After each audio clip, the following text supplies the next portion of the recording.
Hi everyone, this is Dr. Nitin Chhoda and welcome to this episode of Ignition Time.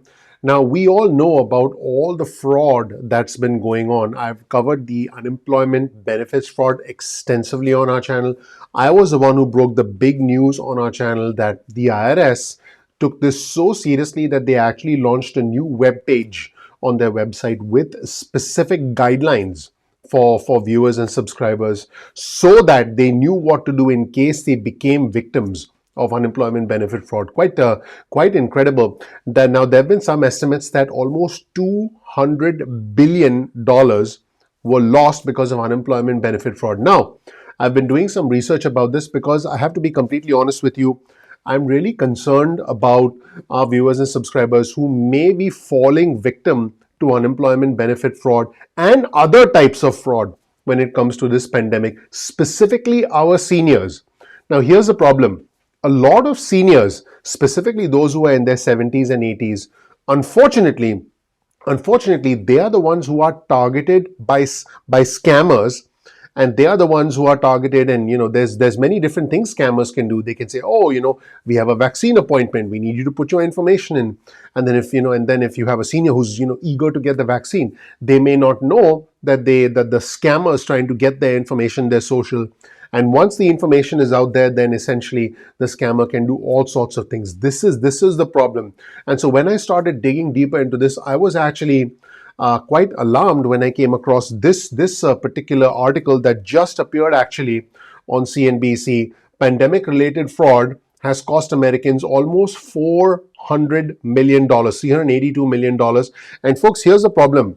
This fraud is not just a result of unemployment benefits fraud. This fraud is related to many scams surrounding the pandemic, okay? Many scams surrounding the pandemic, and those who were in their 80s lost significantly more money than younger individuals because they were more likely to fall victim to fraudsters. Those who were in the 80s had an average loss of about $900 because their information was stolen. Because even though this pandemic has been a horrific economic crisis, even though it has been a horrific health crisis, this has been a blockbuster time for scammers to take advantage of people and to try and scam people, which is just horrible. But folks, that is why I have the Ignition Time channel. My goal is to bring you the truth wherever it might lead us, and I want you to know that I'll work hard every single day to bring you the news. So the fraud related to the pandemic has cost Americans as much as $400 million, $382 million to be exact, according to the Federal Trade Commission. So this is an official source, and criminals have actually been stealing money through a variety of scams. Scams related to stimulus checks, related to unemployment benefits, related to vaccines, related to fake cures. Yeah, think about that. Fake cures, and even asking for money for charities. So gosh, these guys are getting pretty innovative. Now, as of Tuesday of this week, more than 217,000 people had filed a fraud report, with the Federal Trade Commission since January of 2020, and the median approximate loss was $330. Now, here's the alarming thing, okay? $500 was the average loss for people in their 70s. And let's check out this article. Let's show you the article. $900, folks, $900 was the average loss for individuals in their 80s. Now think about this for a second, okay? $900 average loss for an individual in the 80s, $500 average loss for individuals in their 70s, and $330 average loss. Pretty incredible if you think about this. And what criminals have done is they've used multiple avenues to steal money from our fellow Americans, including stimulus checks, unemployment benefits, like I said, vaccines, and fake pandemic cures. Here's a comment from Lucy Baker, who's a consumer defense advocate at an advocacy group, USPIRG. She said this to CNBC. Lucy said, while people are scared about their health and finances, con artists have been having a field day.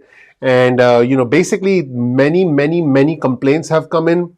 And according to Dave Uejo, who is the acting director of the Consumer Financial Protection Bureau, the pandemic has been among the most disruptive long-term events that we will see in our lifetimes.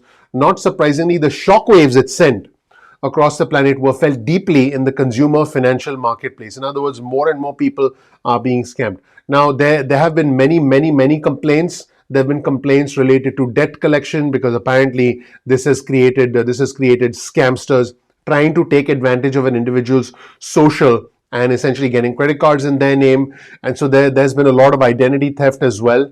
And last year, approximately 60,000 people reported identity theft. And this year, it has been substantially more. And like I mentioned, the US Labor Department launched a website. In fact, the IRS had launched a website. The US Labor Department also launched a website for Americans who essentially have become a victim to unemployment fraud. So in fact, let me actually show you this article on your screen right here. So I'll provide you with a link to this resource from CNBC, and I'll also provide you with a link to the actual website that was launched by the Labor Department. I can actually show it to you right now. Let me show you the website launched by the Labor Department. So I'll provide you with a link to all of these resources, everyone. I'll provide you with a link to all of these resources in the description section below. Definitely make sure to check them out. But unfortunately, we are now in a situation where more and more individuals are falling victim, if you will. One of the biggest scams, folks, is the early access vaccine, which has been the most common cybercrime. And con artists are sending emails, text messages, and phone calls claiming to have access to a vaccine before official government sources. And so, we all need to be very careful, folks. We all need to be on our guard. And don't click on any email. And if you're not sure where that email has come from, make sure that you make sure it's an authentic email. Before you click on an email, as soon as you mouse over the actual link, you should be able to see in the bottom left-hand side of your browser where that will take you. And if it's a .gov website, then that's good. You want to do your research. You want to ask yourself if the website, email, or text message is legit. And please do not give your personal information to people who essentially are trying to steal it. There are people out there right now trying to steal your personal information, and I really want you to be careful, because once identity theft does happen, it poses a new range of headaches. So let me summarize once again, folks. I will provide you with a link in the description section below to these articles. So this is the first article right here. I'll provide you with a link in the description section below. I will also provide you with a link to the Department of Labor website, where they give you specific information, including a list of states that you can get in touch with, your specific state if you've been a victim of unemployment benefit fraud. But please be careful out there, because there are a lot of scammers out there trying to get your information using various techniques, not just the unemployment benefit fraud, but they know that you're eager for a vaccine, they know you're eager for a cure. Specifically, if you have a family member who is a senior in their 70s and 80s, share this video with them, or share the links in the resources with them, or pick up the phone and call them. You will actually be helping somebody in your family, maybe a parent, a grandparent. It could be you who's watching if you're in your 70s and 80s. Please be very careful, and please spread the word so that individuals who are older do not get scammed, because those are the individuals who scamsters are targeting. So please be careful out there. I'm really trying to make our viewers and subscribers aware, and I really want to help. And please share this video, and let's hope that we can spread the word and make sure that we protect ourselves against these kinds of individuals. Thank you so much for watching. My name is Dr. Nitin Chhoda with Ignition Time. Please click the like button. Please subscribe. Please enable notifications. I would really appreciate that. That would mean a lot to me. That does help out the YouTube algorithm. I'm looking forward to seeing you in the next episode of Ignition Time. Please be careful. Please be safe out there. Thank you so much. I'll talk to you soon. Bye.